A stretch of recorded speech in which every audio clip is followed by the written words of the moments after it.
that he had put her head on a shelf and screamed at it for an hour, threw darts at it, and ultimately smashed her face in. He also cut her tongue out and her larynx and put them in a garbage disposal. Tell me in a sentence who you are. I'm nobody. I'm a bum. I'm a boxcar and a jug of wine and a straight razor if you get too close to me. Do you ever feel violent? Yes, I do. What do you feel like doing? Killing people. You still feel like killing people? Yes. Describe the feeling that you get when you feel like killing people. Well, last March 11th, I was hallucinating, and I took a razor blade and I cut a man's throat. Here in the hospital? Here in the hospital. Do you think you'd murder me, Joe? Yes. That's gruesome, Joe. That's horrible. Yes, it is. And you don't blame me if I say I hope you never get out of this place. I hope I never do either.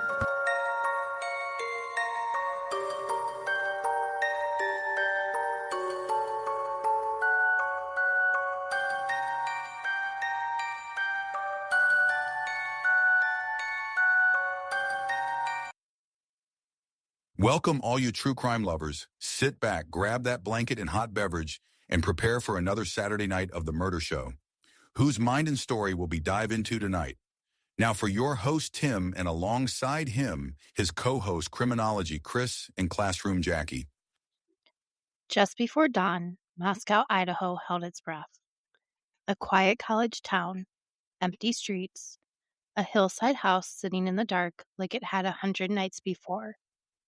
Nothing looked wrong, nothing sounded wrong, but something already was. At 11:58 a.m., a call came in. A simple report, an unconscious person. No panic, no details, just enough to send officers to a house they knew well.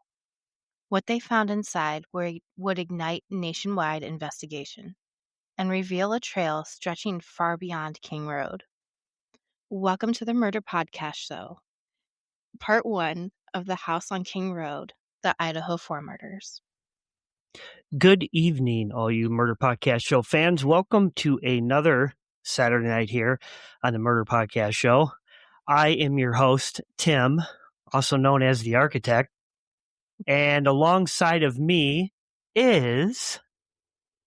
Criminology, Chris. Oh, it's so good. My co-host, Criminology Chris, and alongside of Criminology Chris is the director of all of our social media platforms, Classroom Jackie. What's up, guys? Welcome in, everybody. Boy, have we got a awesome show for you tonight. A lot of research has been done. It's the first part of 2, and it's going to be great. We will get to that here in a minute. Per usual, let's get to the regular business here. The sponsors. Don't forget, we have Crafty Corner by Laura. Laura makes all handmade crochet items, plushies, jewelry, and more. All right, you can check her out on Instagram and Etsy at Crafty Corner. And you can also email her at thecraftycorner at gmail.com. Also, Dubby, our favorite energy drink sponsor. They have various flavors. Their energy drinks are fantastic. They're just amazing. They don't give you, jitters. They do help you focus really, really well. A bunch of different flavors with those. When you head over to Dubby, DUBBY.GG, be sure to use promo code MurderShow66 at checkout, and you'll receive 10% off of your items.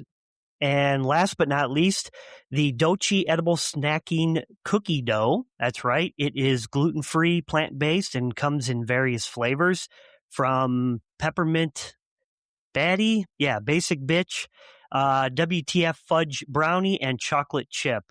I'm doing these without my sponsor script anymore. So That's because we've been doing it so long. Yeah, right. You can either bake them into separate cookies, or you can eat it straight out of the jar. It does not contain eggs and any of that wonderful jazz. Head over to Dochi Foods, DOICH Foods.com, and use promo code, once again, MurderShow66, and you'll receive $5 off of your order. Now we are going to head over to the social media corner over here. Classroom Jackie's 1 Minute of Murder. Classroom Jackie's 1 Minute of Murder. All right, guys. So our Instagram, we are still at 30 subscribers. So that's not changed very much recently. Our next one is going to be our Facebook. We are officially at 116 followers on there. So we did jump up by a few over the week. Our YouTube. Oh yeah, you have the response. That's right. We're at 149 subscribers. Wow, did we just gain another one? Yeah. Oh, because it was 148 like hour ago. Cool. We have gained, it's 149 subscribers now, which is fantastic. And of course, our TikTok has grown. We are at 1,261 followers, you guys. Yeah. Our TikTok has gone insane. It's gotten there. I was checking numbers. I always do every week on all the streaming platforms. And we just had the most amount of streams in 24 hours yesterday. We had 60 streams in 24 hours, which includes the iHeart, Spotify, all that stuff. And that's where people stream it at. Unsafe Snuggie, welcome in. So 60 in 24 hours. And we've actually gone outside of the States. We were like 98% listeners in the United States. Yeah, we have now gone down to like 68 United States, and we're 30% in Vietnam right now, which is crazy. 30% in Vietnam, and then Singapore, and there's a few different ones that we're like 2 or 3% in. So we appreciate it, guys. You guys are showing so much love and support. It means a lot to us. Now there's a ton from the Middle East that are following us now. Oh yeah, it's getting it. This is it. We're doing it. We're getting big. So let's get down to part one here. We are covering the Idaho 4, which took place in, refresh my memory. 2022. 2022, and the trial was in 25, right? The trial, yes. But we're not going to jump to the trial until part 2. I was just kind of throwing out a couple of dates. From 22 to 23 is the majority of where this part's going to take. Yeah. So this is Mr. Bryan Kohberger. This is a wild one. Now, we've all been researching it heavily all week, and I may or may not had just a few nights where I was working at it. But we had to tell him great, go to bed. Listen. No judging. Anyways, so I have been requesting information and documents from Idaho Police Department in Moscow, where it took place. The FOIA requesting information from them, and the FBI. Yeah. So I'm waiting to get some of it back yet, but I do have a lot of court docs and body cam footage and all kinds of stuff that on this. So nobody come on here and try to say do your research, because that line can be put up your ass. Anyways, we did a lot. This was a case that I followed for years since it happened. And I've wanted to cover this case since we started doing the show. So, anyways, we will jump into it here and get things going. I'm host one. I remembered. Okay, November 13th, 2022, high noon in Moscow, Idaho. The sun is up, and for most students, the day is just beginning. But at 1122 King Road, a house known for its energy and music, there is a terrifying, heavy silence. At 11:58 a.m., a call placed from her surviving roommate's phone reaches the Moscow Police Department. The dispatcher marks it as an unconscious person report. That timing alone created confusion, but the details of the call added even more. Police initially stated the call was made from the phone of a surviving roommate. That phrasing led many to assume the roommate placed the call. But investigators later clarified The phone belonged to a surviving roommate. The call was placed by a friend who had been summoned to the house, and multiple people were present when officers arrived. We're going to play that clip real fast for you guys before we jump on.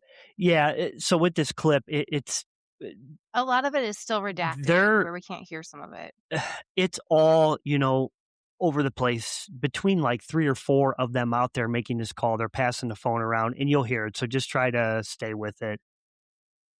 Road. 1122.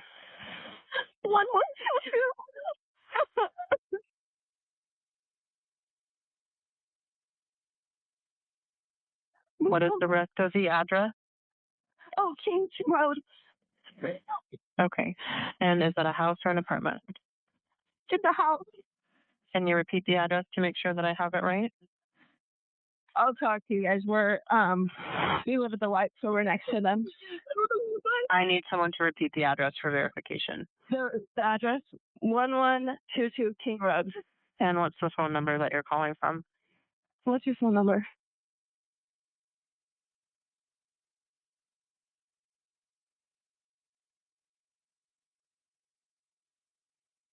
And tell me exactly what's going on. One of the roommates has passed out, and she was drunk last night and did not wake me up. Okay. Oh, and they saw some man in their house last night. Yeah. Hi, and are you with the patient? Okay, I need someone to keep the phone, stop passing it around. Can I just tell you what happened very much? What is going on currently? Is someone So that's just some of the call. The call's about 4.5, minutes long, and it's kind of scattered because they're passing around. Dispatch keeps, telling them you got to stop passing the phone around. I need one person to just stay on the line. So you kind of hear that, but there's not a whole lot more beyond that part. It just kind of, they're asking if they have A defibrillator there, and if the victim is breathing, if they're willing to check. But as we're about to find out, there's also, you hear some shouting in the background from the friends trying to protect the other ones. Yeah. So this next part, it's not really. So audio from this call has never fully been released, which I think a lot of it's out there now. Some of it still isn't, but there is a majority of it. But we do know chaos. Multiple friends had been summoned to the house. Roommates couldn't get a response from anyone. What was it? 4 of them. Mm-hmm. And when they finally opened the doors, they didn't see victims. They saw what their brains could only process as passed out students in a pool of dark liquid. In the background, you can hear a male voice shouting, "Get out, get out," as the realization of the violence sets in. One friend reportedly fainted on the lawn. Why unconscious? Well, don't honk that horn. Because the amount of blood was so overwhelming, it had actually seeped through the floorboards and was visible on the exterior foundation and siding of the house. To the untrained eye, it looked like a medical emergency. To the officers who stepped inside, it was a massacre. Yeah. And we can show that. The picture. Yeah, I don't know how well this thing's going to work with sharing tonight, but we're going to try it. We do have the picture here of the blood seeping through on the outside of the house. Let me see if sharing it is going to do anything or not. Bear with us, because technology is fun.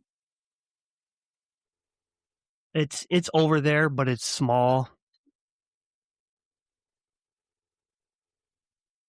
I'll try to increase it. It's on a smaller screen. That's going to come up on your guys' end there. It just takes a second, but you can see the blood seeping through foundation there. Give it a second and it'll enlarge itself. But that's crazy to have that amount of blood and it's coming through. Well, as we'll find out, the amount that was enforced, like not enforced, the amount of injuries that happen to these victims, the amount of blood is not a surprise that would be there. But to seep through the house, holy shit. Yeah, because there's got to be a pretty good seal between, like, because if you're looking down here where the floorboards and stuff are, right, molding around the bottom, there's got to be a pretty good seal between that and to get to the exterior, right?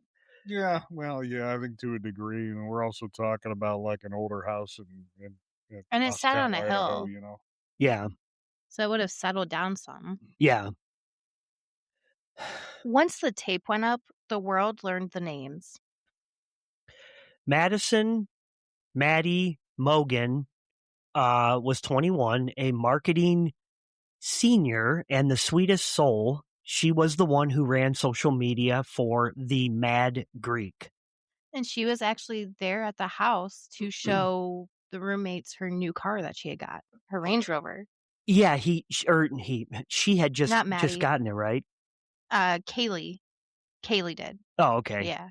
Now, one of them, if I remember correctly, one of them had moved out, but was back for like Kaylee, a party. I believe. Yeah. Okay. Her best friend since the 6th grade was Kaylee Jade Goncalves. Oh God, he's thinking about it. She was 21. She was the fireball. She had a new job in Texas, a new Range Rover, and was 1 week away from moving out. But she wasn't there. Yeah. And we have a picture of the 4 of them as well, which makes it even worse is just how happy. The picture that we're showing was taken the day before they died. Yes. I've been told I don't work enough during the show, so they both told me that I need to earn my keep more. We planned this really well for this episode. Yeah. All right. It's going to come up on your screen in a minute, but yeah. Classroom Jackie stated that is the 4 of them, and that was the day before they died. That was. Which is crazy when you look at that picture and you think about it. So, and they all were really young, close friends and real young too as well. If you want to tell about Xana, why we show that, they can see who we're talking about. West Virginia in the house. Welcome in, James. Appreciate you being here. Appreciate it. Thank you. Welcome. So on the floor, Xana, I'm not even going to butcher that. Xana Kernodle. She was 20, a tough cookie from Arizona. Her father remembers her as a fighter who worked 2 jobs while keeping a 3.5 GPA. She also worked at the Mad Greek with Maddie Mogan. Yes, that was the vegan restaurant, right? Yeah. Okay. And Ethan Chapin, 20, a triplet and a Sigma Chi. Is that how you say that? Oh. Sigma Chi brother. He was there simply because he didn't want to leave Xana's side. He was the athlete, the jokester, the protector. On November 12th, the night before the murders, the house was calm. 2 roommates who would later become eyewitnesses were home earlier in the night. Kaylee and Maddie went to the Corner Club, a popular bar downtown. CCTV shows them arriving around 10 p.m. They stayed about until 1:30. From there, they walked to the Grub Truck, a late-night food spot. A live stream captured them waiting for their order. They were relaxed, chatting, unaware of anything unusual. Meanwhile, Xana and Ethan were at a Sigma Chi party just a short walk away. They were last seen around 1:45. So the 2 of them returned home around 1:56 a.m. using a ride service. CCTV from the neighborhood shows a car dropping them off. Xana and Ethan returned around 1:45, according to digital records and statements. 2 roommates surviving were at the house. They were in their rooms on the first floor. They reported hearing normal household noises. Nothing that really seemed different, alarming, anything like that. Mm-hmm. The autopsies... Nope. That's you. I get the horn. The autopsies tell a story of a frenzied mass casualty event. Collectively, the 4 victims were stabbed over 100 times. On the Yeah. On the 3rd floor were Maddie and Kaylee. They were found together in Maddie's bed. Maddie had 28 stab wounds.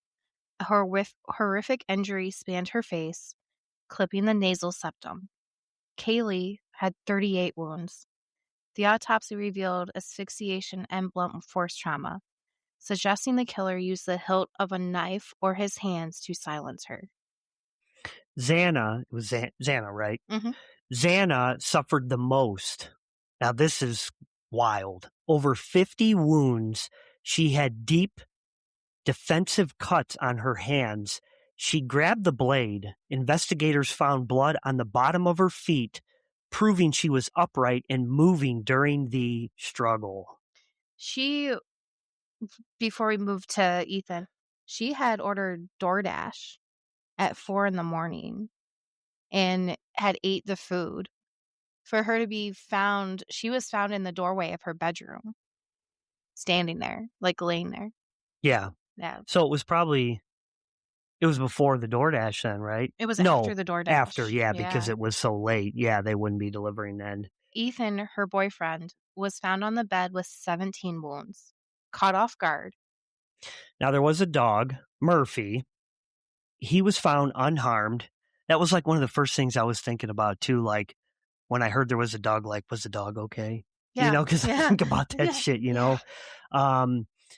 So he was found in a empty room, and that was up on the 3rd floor as well, right? That was next to Maddie's room where Kaylee and Maddie were both found because she moved out. Yes. So she was in Maddie's room, and the killer likely encountered Murphy and shut him into the empty room. At least he didn't hurt the dog. Yeah, but come on. Really, well, I know. At that point, I mean, you've already committed. It's sad, but yeah, at that point, it's weird when you try to think about that. It's like, because you would think that the dog would be barking and that he'd be worried about the dog being a threat or giving him away, breaking into the house, Well, actually, so you think he'd want to shut the dog up. So at 4:17 a.m., a neighbor's camera picked up a thud and Murphy's barking. He was the only witness raising the alarm. Oh, okay.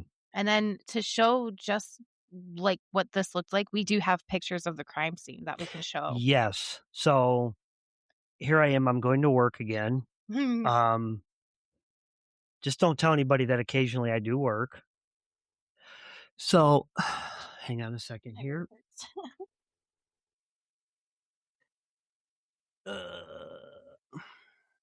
All right. So it's going to come up. This is some blood splatter that is on one of the walls in the house. It doesn't necessarily tell us where it's at in the house. So you have that.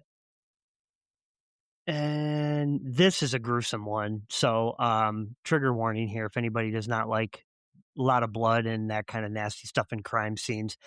This scene, that picture that is coming up, is one of the rooms. I don't know exactly whose room, but it has an excessive amount of blood, and you can tell there was some sort of struggle and fight. I think that was Xana's room. Yeah, and you can see one of her shoes there. It could be because there's like food napkins, and you said that they did have some food delivered there. So there's like napkins. I mean, everything is just a mess. Pillow has blood on it. Here's another shot. That is Xana's room, because that's Ethan's blood that was underneath and on the wall. Oh, yeah. So you can see there, looks like Taco Bell nacho fry box. Honestly, I'm not even kidding, but that's what it looks like over there to the left. And Taco Bell's not a sponsor of the show. But anyways, I just have to throw that out there. And then this one here has a handprint on the window. It looks like there's dust or dirt on there. I'm not sure exactly whose handprint that is, where that came from. That I don't know.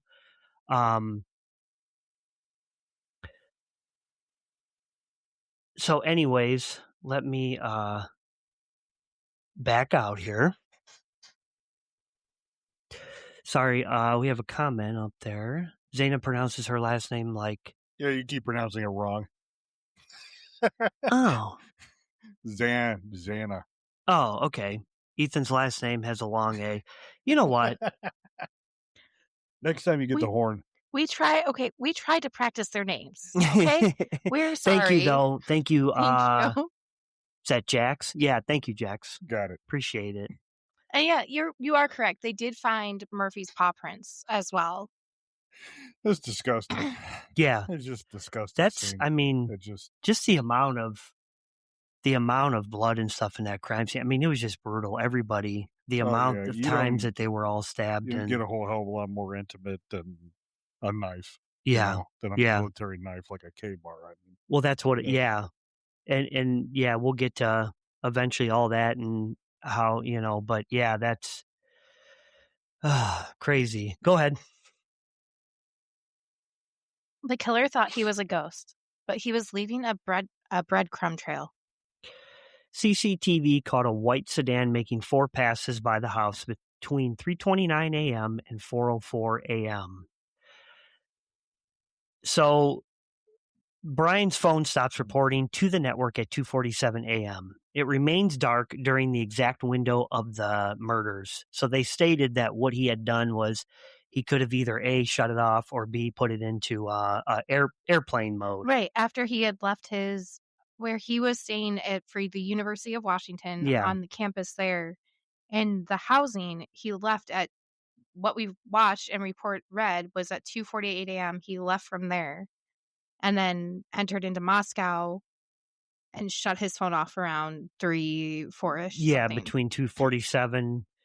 That's when it went dark. Mm-hmm. At 4:48 a.m., it wakes up south of Moscow. His phone had pinged the King Road tower 12 times in months prior. At 9:12 a.m. the next morning, before the bodies were even found, his phone pinged back at the King Road house. He had went back to the scene again, and that was where one of his first mistakes were that he had made. Was he went back there, and we don't know why. I mean, he could have been trying to maybe see how the scene was or whatnot, but or see if he could find anything that he may have left behind. So he had went back there and he forgot to turn his phone off. Just 5 days after the murders, on November 18th, Bryan Kohberger walks into a Washington DMV. He was swapping his Pennsylvania plates for Washington ones, trying to shed his skin. He was standing there making small talk about the murders with the DMV rep. Yeah. And saying that he definitely needed to get his license plates changed right then and there. Yeah. Yeah. That's kind of wouldn't that raise a red flag? Why do you need to change your license plate after talking about these murders? Yeah. Yeah. It's a little, hey, I need to hurry up and change these from Pennsylvania, Washington, like now. Yeah. What's the urgency? Yeah. Right. Yeah. So when we left off, investigators had identified a white Hyundai Elantra, model years 2011 to 2013, seen circling the King Road neighborhood multiple times the night of the murders. It wasn't the only Elantra in the region, but it was the one that kept showing up on cameras at the exact moment investigators needed answers. And behind the scenes, oh God, not this word. Analysts were building a database, cross-checking registrations, campus parking permits, and DMV records. One name rose to the top: Bryan Kohberger, 28-year-old criminology PhD student at Washington State University.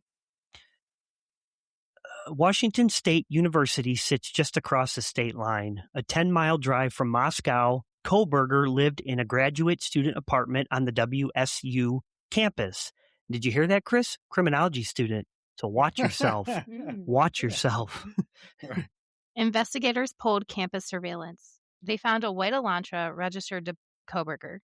They also found footage of that same vehicle leaving the WSU campus in the early morning hours of November 13th. The timing aligned with the movement seen in Moscow. But investigators needed more than a car. They needed a pattern. Investigators begin analyzing cell tower data. They looked for devices that had been near the King Road house during the early morning hours of November 13th. They had found that phone that had been turned off during the critical window, but had pinged near the house on multiple prior occasions. According to the affidavit, the phone connected to the towers near King Road residence at least a dozen times before the murders. I believe from what we were watching last night from the investigators, they said it was about 30 times that he had pinged. Yeah, that's a lot too. And that's another thing. He thought he was being smart, trying to cover his tracks, Right. because he was a criminology student and he really liked the one professor that was speaking. She's written several books and all that. I don't remember her name off the top of my head, but he wanted to be just like her and stuff, but he didn't realize that along the way he was making mistakes that eventually would catch up to him, So while he was in school, he did for one of his projects, he did a survey type thing, research study with some of the former incarcerated prisoners, asked them questions like, did you prepare for the crime? What did you do to prepare? When you did it, how did you feel? Did you do this, this, and this? All information that he could use to his benefit. Well, Yeah. and it's also criminology oriented too, because he was asking what they felt, what their feelings were, what was going through their head when they did it, afterwards and that sort of thing, which is. Yeah, you had said that he was reaching out to different serial, killers. Well, yeah. And he was asking them all these questions. And the woman that he had, that he kind of idolized, she's very popular in the field. Yeah. She's written books and such and everything that, she's big time into that. And I think she had met with multiple serial killers and tried to understand them. But that's part of the gig, right? So. Yeah. But we've seen this a few times with some different killers that have either been studying criminology or they were in some sort of law field, And it's crazy because there was quite a few of them that we've studied throughout the time in the show that I didn't realize that, and it's like, holy cow. And I think it's because they are trying to kind of get into the mind, because I wonder if they realize that they may have a problem at that time, a little bit of a problem. Well, like I said last night when we were chatting, it's like, are they trying to understand the field for trying to understand the field? Are they, and especially in this case, is this guy trying to understand himself? He had a questionable past. He did some things that were, questionable at best. Yeah. He had a heroin issue that he recovered from. He had a little bit of trouble back then. Yeah. And with his, what was that, white snow? Yeah, the white snow vision. There's only like 2% of people in the world that actually have that. Yeah, it's very rare that he had complained about it, Yeah, where it's almost like you see, they almost said it's almost like you see television static little bit. Not that compels you to be who this guy true. is. But, and he also had tinnitus, ringing in the ears too. So they said try putting both of those together with that ringing and then with the fuzziness too in the eyesight. I couldn't imagine that. Yeah, because living with that. I just have tinnitus. I just have ringing in the ears, and that drives me nuts. Yeah. Like, you get used to it to a point, but when you're trying to lay in bed at night and you really focus on it and it's loud, high-pitched ringing, I couldn't imagine seeing static too at the same time. Oh, yeah. It wouldn't drive me to kill, but it would drive me nuts. With that tinnitus, do you hear it in both ears, or is it one ear occasionally? No, it's in both. Oh, I just have one ear occasionally gets really high pitched and then stops. You could. I mean, it's a tumor. My dad has it. I just got it from years of not wearing protection for my hearing for working in factories, a steel mill, and then I was a drummer in bands for years. So people always said, put earplugs in, wear earplugs. I'm like, yeah, well, now I'm paying for it, Just put headphones in, turn it up loud. Yeah. You'll be fine. just run a podcast and put headphones on and listen to loud stuff. Oh, wait, hey. All right. Most of those pings occurred late at night or early in the morning.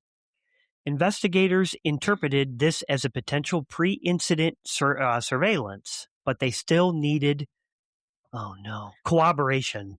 Hey, I did it. Anyways, don't look at him. He won't ring it then. Carry on. Come on. On December 15th, more than a month after the murders, Kohberger left Washington State University and began driving across the country with his father. They were headed to PA, also known as Pennsylvania, in case anybody doesn't know, for winter break. Investigators were already watching him quietly from a distance. The FBI coordinated with state police along the route. They wanted to track the Elantra's movements without tipping him off.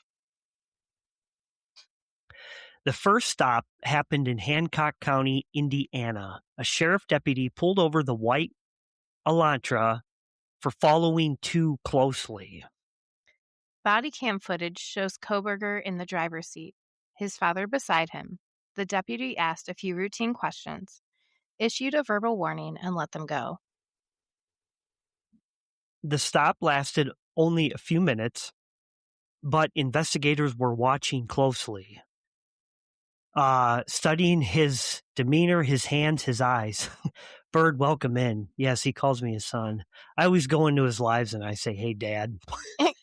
Bird's not actually my father, but, thank you for joining, Bird. Appreciate it. They didn't intervene. They didn't arrest him. They simply observed. So I want to go over, I've got a whole bunch of court documents and stuff. I want to go over, especially the one, I have some text messages and stuff. That were, and I don't have to share this stuff for nothing. We're going to just read some of it off. I'm going to read some of this. Hey, Bird. Yo. Yeah. Yo, man. Just give me a few minutes. Jackie or Chris, if there's anything you guys wanted to discuss, give me a few minutes to bring this up. So I know we were talking last night about this, but Xana and Maddie, I apologize, both worked at the Mad Greek. One of the things Kohberger did was he was vegan. So he ate at Mad Greek. That area around there was popular for a lot of college students, including the WSU college students, to go and eat. Well, yeah, there had to be some sort of weird connection with this guy and these girls. Once again, this whole thing taking place was just too intimate. When you shoot somebody from a distance with a firearm, you may want them to die, but when you're stabbing them to death, that just is a whole new level of hate and that connection is just. And it's amazing that through all of this, trying to pin down and what drove everybody nuts is everybody's waiting to hear a motive. What the hell possessed you to do this shit? Yeah. And that's the thing that drives me crazy. It's why? What's the answer behind why? Why the hell did you do what you did? Why didn't you just stay home that night? Yeah. What possessed you to go do something like this? Yeah. And to do it in a way that was that horrifying, Now, we did mention that there were 2 survivors in the house, and that is going to be roommate. We're going to use their first names. It's Dylan and Bethany. Yes. So I have the text messages here. So there was, let me see here. So there was, they refer to him in here as DM, NBF, Dylan, Bethany. She saw a man in a ski mask leaving the house. Then they exchanged the following text messages between 4:22 and 4:26 a.m. So DM to BF, no one is answering. DM to BF again, I'm really confused right now. DM to BF, what's going on? BF to DM, yeah, dude, WTF. BF to DM, Xana was wearing all black. DM to BF, I'm freaking out right now. DM to BF, no, it's like a ski mask. BF to DM, STFU, which stands for shut the fuck up. BF to DM, actually, DM to BF, like he had something over his head and little, it just says ND. There's, typos because they're probably, freaking out, panicking. Yeah, right. Something little around mouth is what I think she was trying to say. DM to BF, Bethant, I'm not kidding. Oh, am so freaked out. BF to DM, so am I. DM to BF, my phone is going to die. Fuck. BF to DM, come to my room. BF to DM, run. BF to DM, down here. DM to BF, I'm screwed though. And then last one is BF to DM, yeah, I know, but it's better than being alone. So during the foregoing exchange, DM also attempted contacting Ethan through Snapchat. His Snapchat ID was GJ Trans. She again tried calling, but neither responded. And then exited her room and began running toward BF's bedroom. On her way, she noticed Xana lying on the floor of her room with her head towards the wall and her feet towards the door. DM thought Xana was drunk. GJ Trans. Once DM arrived at BF's room, they locked the door and both made additional unanswered calls to the other roommates. At 4:32 a.m., DM again texted, please answer. Just where it says trans is the transcript. That's fine. We're going to roll with it. So with no response, between approximately 5 a.m. and 6:30 a.m., DM engaged in activity on her phone, primarily creating, editing, and deleting images and videos. Her phone activity then ceased until 8:05. When DM accessed, Instagram for a few minutes, at 10 a.m., DM again accessed and got online and communicated over Snapchat. At 10:23, she texted Madison asking, are you up? She received no response. What she said was weird because Maddie and Kaylee were early risers and would be up early. Yeah. So what my first thought is, what I don't get is during this time when the murders had happened, why nobody had contacted 911 until noon the next day. That's a long period of time. So we talked about this. I know, baby. I know. Here we go. The adrenaline and that fear response, that fight or flight mode. Theirs was their fear. They saw one person in there. They don't know if there's somebody else. They heard a thud. Ran downstairs. They're locked in a room. You're going to end up running out of adrenaline at some point. I understand they could have called 911 right there. Yeah. They should have called 911. Well, never in a million years But would they have thought that this scared. would have happened. Well, Exactly. true. Yeah, but still, I think, we all try to put ourselves in that position. It's like, how the hell do you put yourself in that position? So, and it was crazy too, because she was editing and deleting pictures and videos too. So I don't know there. I know that they were all cleared, the surviving victims and stuff, and they had, nothing to do with it. There was also when they were at the food truck, the grub truck, there was a guy that Maddie knew that they were standing there talking to, and he was wearing a hoodie, and he was cleared as well. So was the driver for their Lyft service.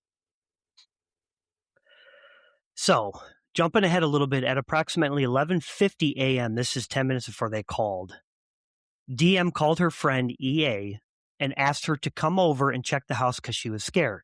EA and her boyfriend, HJ, came over. They met DM and BF at the bottom floor of the house. The four together started to walk up the stairs to the second floor. When they reached the second floor, HJ went to the kitchen to grab a kitchen knife. When he came back out, DM saw Xana again for a split second, and I just started bawling because I thought she had just I don't even know. I thought maybe she was still just drunk and all asleep on the floor. Also saw Xana lying on the floor. HJ told DM and BF to get out. EA, who had started up the stairs, also turned around after HJ instructed her not to come any further. They both went outside. Shortly afterwards, HJ exited the house and told them to call 911. He was pale white and mentioned something about someone being unconscious. At 11:56 a.m., BF called 911 from her phone and spoke to Carolina Calvin, the 911 dispatcher. The call lasted 4 minutes and 11 seconds. During the call, the phone was passed around to different people, as we talked about, between, looks like 3 of them there, BF, DM, and HJ. And so 4 of them, sorry. And an unidentified girl speaking heavily breathing and crying can be heard throughout the call. BF spoke first, stating, "Something is happening. Something's happened in our house and we don't know what." BF attempted to provide address to the house to dispatch, but could not continue at that point. An unidentified woman speaker took the phone and provided an address. So this is kind of a transcript right there, what you kind of heard in the beginning of the phone call there, just describing, hey, dispatch is like, stop passing the phone around, blah, blah, blah. So, from there, it is wild because, like, Chris was stating, what was the motive behind it, and we won't ever know, but it's just crazy because why these particular 4, I know that we'll get into it, I'm sure, next week, but he was creepy. He had several complaints, complaints against him. We can touch on it real fast. Yeah, that's fine. One of the dates that he had, this is the most awkward thing to say to a female, by the way. Oh, yeah. He went on Tinder date. Yeah, he went on a Tinder date. She said they had a good time. She invited him back to her apartment. He came in and was being overly touchy-feely and rubbing her back, and she asked him why. He was tickling her. Yeah, he was tickling her. Who tickles? Well, when you first meet somebody, just give them a tickle. Unsafe, I'll never tickle you, I promise. Anyways, carry on. Just weird, though. She ended up, she said she had to go to the bathroom, and he tried to follow her into the bathroom. Yes. She made herself throw up to get him to go home because she was so creeped out. It was uncomfortable. Yes. And then he texted her. I wonder if I could find the text. That's the best. And said, "I had a really great time and enjoyed our date. You have great birthing hips." Or something along those lines, but definitely including birthing hips was at the end. Comment. I didn't realize that you're supposed to text that. You have great birthing hips. Yeah. That is so Am I supposed to say you have nice shoulders? What? Kind of crazy. Yeah, that's way down at the bottom of the compliment bag, man. I mean, what can you have great birthing hips? I just don't. Yeah, at that point, and then they stated that she just blocked him. She cut off. Which I mean, what else are you gonna say to that? He was creepy. I'm sorry if you tried. Did we show a picture of him? Yeah, I do have one on there. I will bring it up here in a minute. You see, when you see his face and just how he looks, he screams creep. Well, and he had a history of not being socially accepted and having an issue dealing with people. He was bigger. Yeah. And not only that, I mean, not just his weight, but like he had social issues, Chris, I just want to tell you have great birthing hips. I appreciate that. Wow, that's the best I've heard. I'm using that. Bird's going to use it. Bird, I knew you were going to use that line. You have great birthing hips. It works on Tim. Get out of here. Bird, I'm going to use that line on you when I come in your live next. Oh, man.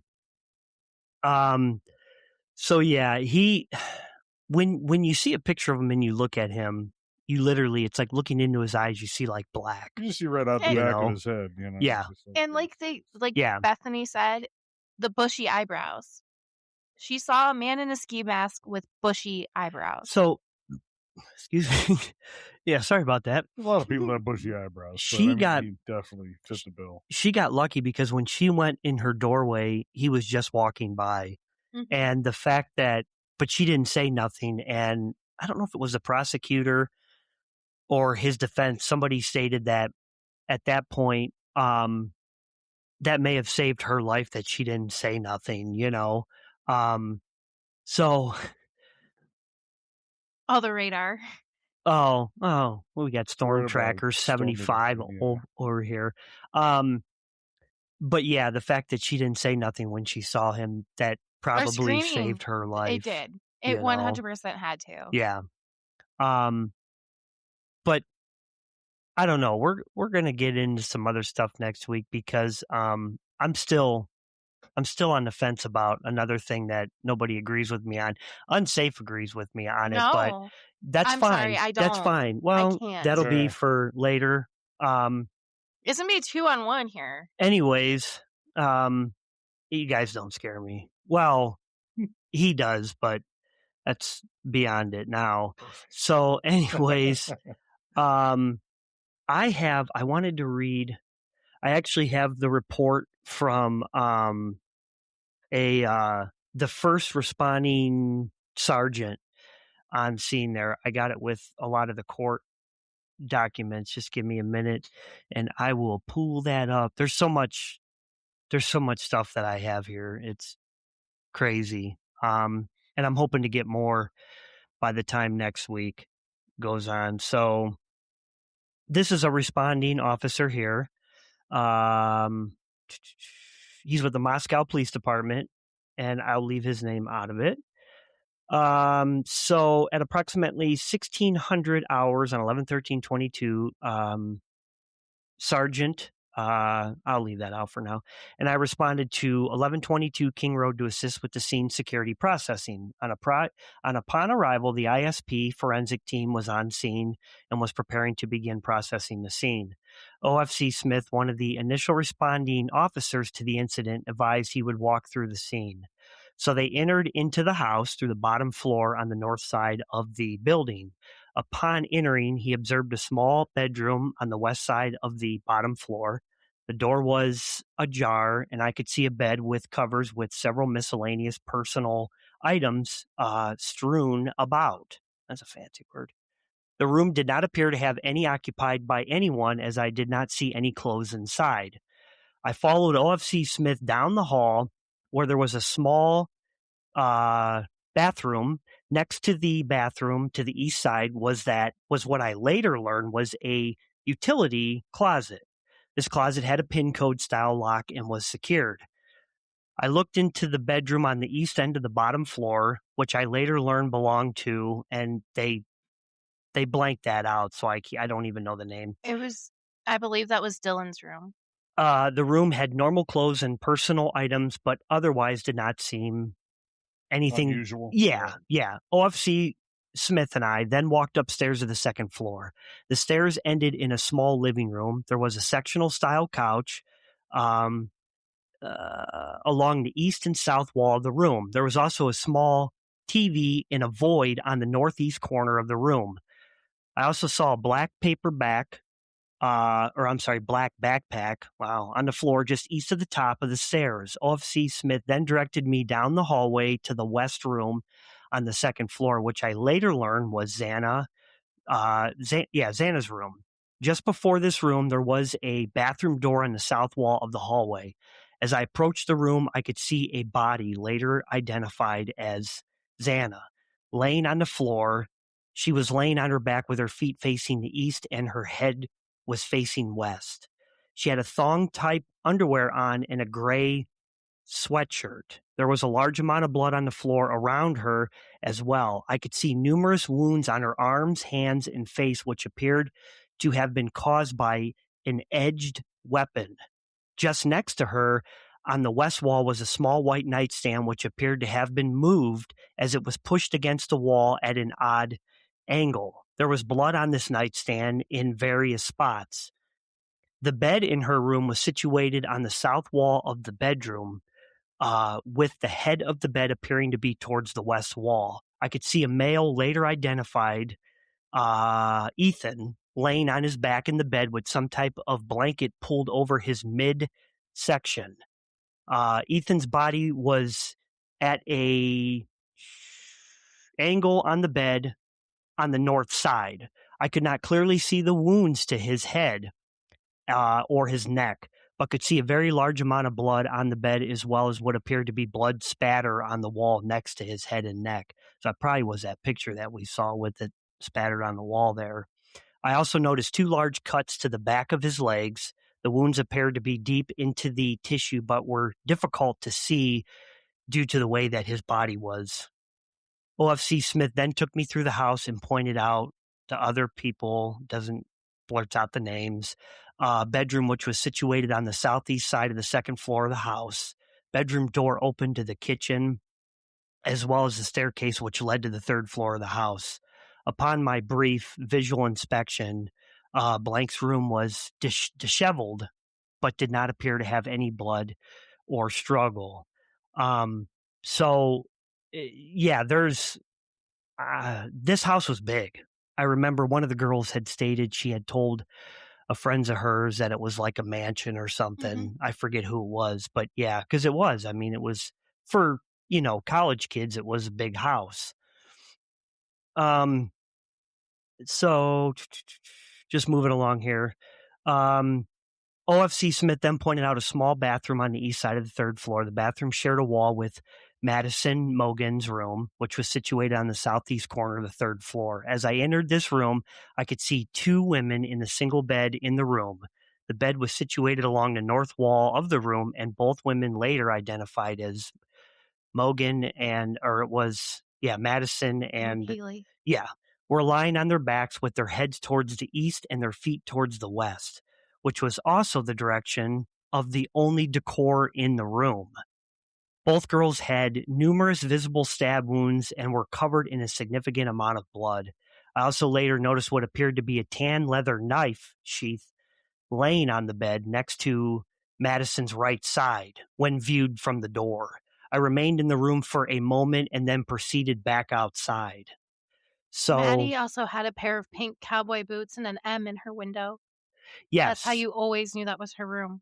Yes, and they were stating something that they're thinking that Bryan knew that from all his driving around that like 4 times the night before driving around. So I will definitely next week I'll read a lot more of this court document and stuff like that, and hopefully maybe I'll get some more stuff from Moscow Police Department. I requested, body cam footage, audio, all kinds of stuff. So we'll see when I hear back from them. FBI requested a lot of this stuff too. So anyways, as far as for part 1, I don't think I have anything else with the part 1. No, we're going to leave you off where he was pulled over for the first time. Yeah. And then next week we will take off on part 2 with this, but it's just, there's a lot going on here. And just the fact that because he was very OCD too, extremely, got to wear gloves and this and that. We're gonna touch on that. Yeah. How much he was into that. Yeah. Like how deep. But just how much of a mess, and then to mess up and to leave that sheath from the knife there like that, lying on the sheet, like, So excuse me. When he was honk the horn for the yawn. Yeah, seriously. You just hold that back from that. Good grief. Good grief. We're going to have to get a sound clip now of Chris saying, good grief. So when he was at WSU, he was a student teacher, right? A teaching assistant? Oh, yes. Yeah, he's a PhD candidate. So yeah, he was also teaching undergrad. Students said that he was always very put together, but very rude almost, or mean when he graded and judged and helped people out. After the murders, they said he became really nice. He started looking disheveled and he started having bags under his eyes. Yeah. They always kind of had that sunken eye kind of look, though. Yeah, but they said it was worse. It was like black. Wow. Yeah, I remember that the one girl was stating that it was really weird because she could tell that he was like, trying to force himself to be nice. And it was just really weird, you know? Yeah, right. So his real him was mean, but his fake him was is weird. trying to be. Yeah. Look at me. I'm going to be really kind of sweet person, and innocent now, but really I just committed this crime. Heinous crime. And I really believe that he thought he was going to get away. I mean, most of these killers do. I should say they probably all believe that at first, but I will agree with you on that. I think he 100% thought he was better and smarter than every killer out there and that he was going to get away because he had a PhD he was a PhD candidate. Yeah. Well, that and the fact that he thought he was pulling a fast one by, I'm going to either shut off my phone or turn it into mode, where it's not going to ping, because he realized that. That's one of the first things that they do now is they track. I mean, we've all seen court trials. They track the cell phone tower data, Right. they can pull that. He thought he was being crafty in many occasions, also with the garbage thing that we'll talk about. Oh, yeah. Next week's full of a lot of details. Next week, yeah. Sounds like the criminology program at WSU needs work. Yeah, David, I'll agree with you there. But don't upset, Chris over here now with that kind of talk, Gotta be careful now. He didn't go to WSU. Circumstances, I'm sure WSU is just fine, just because this one person, whack job. I wonder if they took a little bit of some shit after that, or a little bit of a hit after that. Well, yeah, you fear that. I'm sure as a entity like that, that you'll get a bad rap for something that you're associated with. Yeah, but once again, you can't really put that on. Well, my thought is, think of the students when they go in there where it's like, can we trust anybody in the class? Right. They're probably freaking out a little bit, like, well, if we get another helper or, whatever, like, because I'm sure they got to do background checks on these people before they become like a helper or advisor or whatever he was. I'm sure there's got to be, I would imagine, even though he's a student in the school, wouldn't they still have to do some sort of check on him, you think? Oh, I'm sure. I mean, he didn't have. But he didn't have nothing, yeah. Well, yeah, I mean, he might have had that heroin issue. And stealing his sister's phone, but that was it. Yeah. Yeah, I'm not sure whether that's a... I was just curious. I didn't know if they do a check on them, even though they're a student there, if they still have to do something to apply for it. Yeah, but nobody saw this coming. Well, no, I mean, no. Everybody thought he was kind of weird. Yeah, I mean, yeah. After he followed a girl to the car and she thought he was creepy. I mean, but he just came across as creepy. Well, he just liked her birthing hips. Well, so that could have been a thing. But that could have been a thing. But other than that, we are going to end it here for this week. We appreciate everybody being in here. Once again, if you don't already subscribe to the YouTube channel here, hit the subscribe button for me and hit the little bell. The little bell will tell you when we're live. The little bell will tell you when we're live, because you don't have to text and say, hey, you're not live this week. I didn't see it. Won't say any names. David. Anyways, not just you. If you hit the little bell, David, it will notify you before we're live. It even notifies me when I'm going live on my own show. So, God, because if it didn't, we'd be all sorts of messed up. I mean, you have a great rest of your weekend too. Easter, that's right, tomorrow. So everybody, we hope you have a wonderful Easter. Happy Easter, guys. And we will see you guys back here next week. Other than that, I don't think we have any other business to discuss. We will see you guys next week for part 2, and I will let Classroom Jackie take us all out of here. Same crime time, same crime place. Good night, everyone. Bye, See ya.